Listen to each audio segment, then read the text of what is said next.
Alright folks, take two. So what I wanted to bring up today actually covers the two topics that I cover on this channel. It actually goes over both the actually autistics, what we are having to deal with, and it also ties into the JDAH situation. So what's this about? This is about depictions in the media and how damaging that they can be.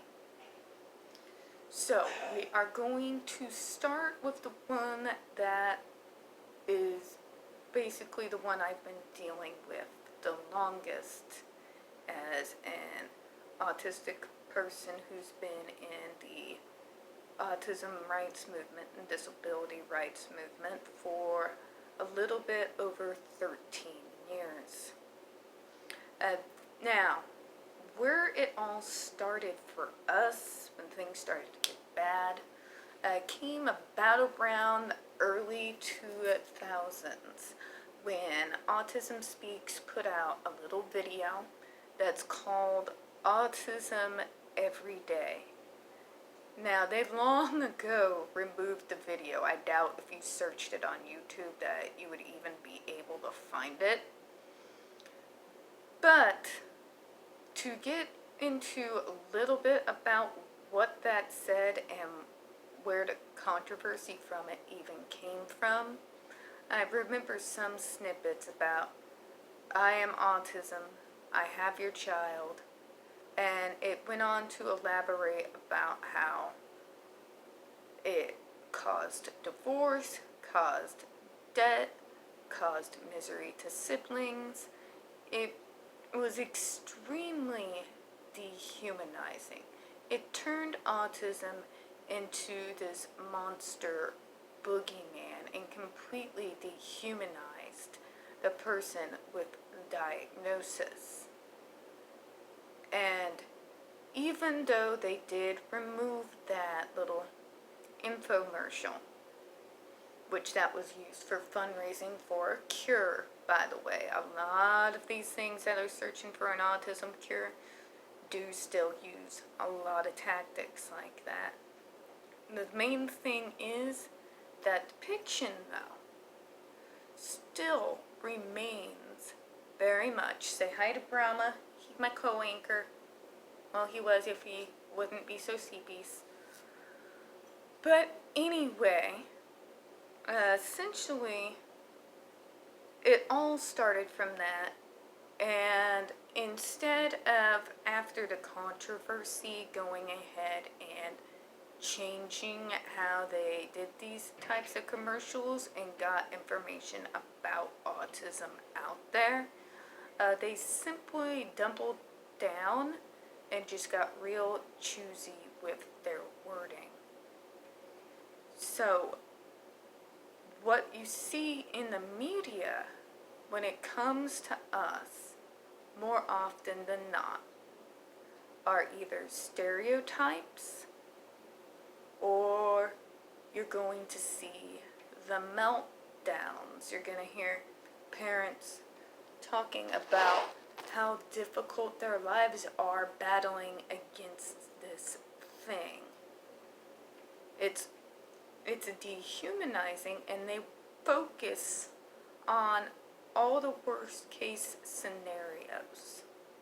And you see, when that happens, and then these parents will get on a hashtag like actually autistic, and they see us autistic people being able to communicate, being able to build our communities, being able to speak out on certain issues. Well, that's not what they were told autism was, you see.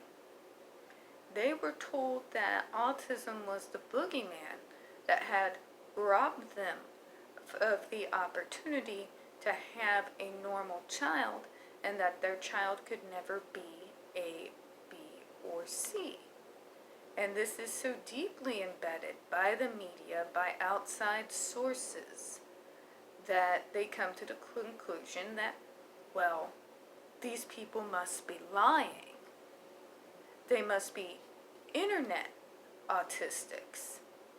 And they can't possibly represent my child. They can't possibly know what I am going through, my family are going through, because they can't possibly be real. So, a lot of times, parents get angry because we're not what they were told we were going to be. They think they're lying, and they attack us, they harass us, they bully us, they belittle us, they mock us, every single chance they get, because they feel like we are doing this in order to get attention and don't actually have the same diagnosis as their child, and that we can do potential harm to their child. And that all goes back to the media, that dehumanization, that continuously harping on worst case scenarios, showing depictions of meltdowns again and again and again every time there is a freaking fundraiser on TV in order to raise money for a cure. It leads to bullying, it leads to harassment. Sometimes it can even possibly lead to threats. Now, let's get this on the other side to the other issue I usually cover on this channel, the JDAH situation.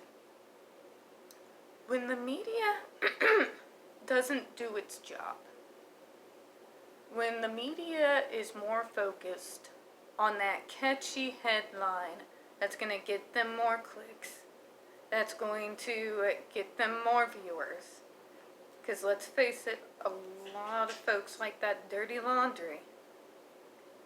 When they just get a story out there before there are facts, all of a sudden you have a lot of people jumping on the bandwagon to crucify somebody who might actually be innocent of the claims that are being made. Like in the case of JD. They put all of this out there before there were any facts known, before even his side of the story was known. And this did great damage to his career. It has put him and his family through the ringer.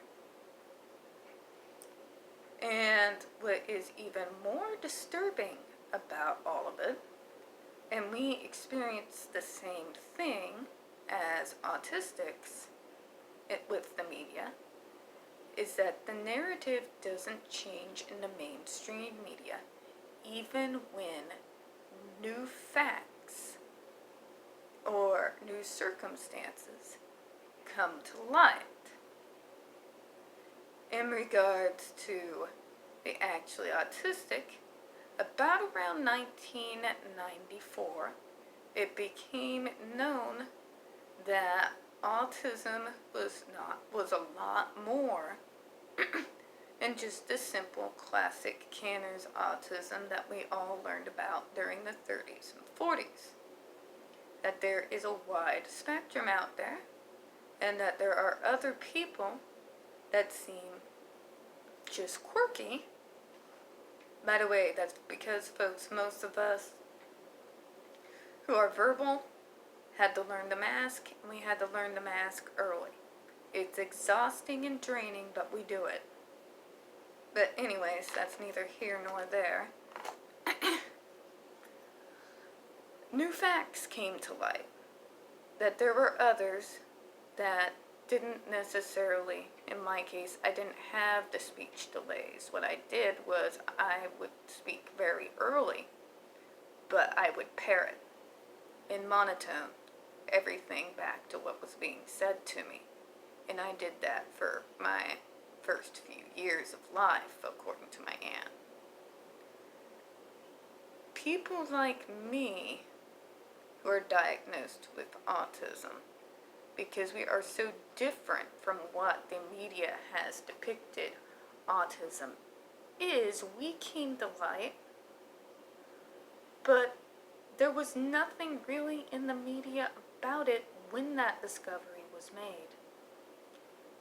And even now, during every fundraiser, we're not depicted at all. What you do have is people like The Good Doctor, which it shows most of the signs of classic autism, and the kid happens to have savant syndrome. It's a very similar formula to Rain Man. Or they all use Sheldon Cooper for The Big Bang Theory. Same thing. Savant syndrome to the extreme, but still the stereotypical canners. So, that's what causes the bullying and the harassment, because we don't fit that narrative, so we must be lying. With the JD and AH thing, even with the new facts coming to light, because, again, it does not follow that media narrative, because it doesn't fall into that pigeonhole of, ooh, man bad, ooh, the Me Too movement. It doesn't even get reported. I've seen nothing in the news, really, about the audios very much. They may be briefly mentioned, and usually is followed up by AH saying, oh, they're edited. Or they'll harp on the TMZ video. They'll double down. They'll double down. And that doubling down is really hurting not just JD, but other male victims that have gone through the same thing. So media narratives can and do destroy lives. They can and do cause bullying and harassment. So in these cases, what can we do? What can we do when the media essentially helps program people to be predisposed to a certain narrative? How can the truth possibly get out there to penetrate these folks? Well, I'll be honest with you. In the 13 years since I've done this, not much, but you can do something. Word of mouth, the written word, social media, even when majority of it is prejudiced against you, are still ways to get the real facts out there. And there are going to be those few people that you reach, like Sia, when she came across Incredibly Average Brian's videos, that will view the evidence for themselves and are able to say, oh, so this is what's really going on. And then they'll tell somebody, or they'll tell all their followers. You ever play telephone in high school? That's how this works. We got to play a whole lot of telephone. We got to be the voice that the media would not be, both on the folks with autism diagnosis like myself and those of us who are standing up for JD. We're all playing telephone, and guys, I know it's taking a long time, but it is having an effect. We just got to keep doing what we're doing, because we're going to find those people that are willing to sit down and listen. and we can do a whole lot of good just talking with those folks. Alright, so that is all I have for you today. Remember, this is a small channel, and me and Mr. Brahma Cat, who is sleeping behind me. Say hi, co-anchor. Say hi. Say hi. Me and my co-anchor here, we don't get a whole lot of views on this channel, so please don't forget to hit the subscribe button. Go ahead and share, like, hit the comments. Help us to go ahead and get out there. I do think on both fronts this is important content. I do appreciate, again, your time today. Don't forget on the JDAH to please visit Lost Beyond Pluto, Entertainment and Star Wars, Shelby Soup, Stevie J Raw, Come Geek Some, Incredibly Average Brian, of course, kind of the very beginning of all of us. Just watch these videos, check for the smaller channels like mine, support them when you can. I will try to link their videos in the descriptions as much as I can. Like the buttons, subscribe, meet them in the comments. You have a good one.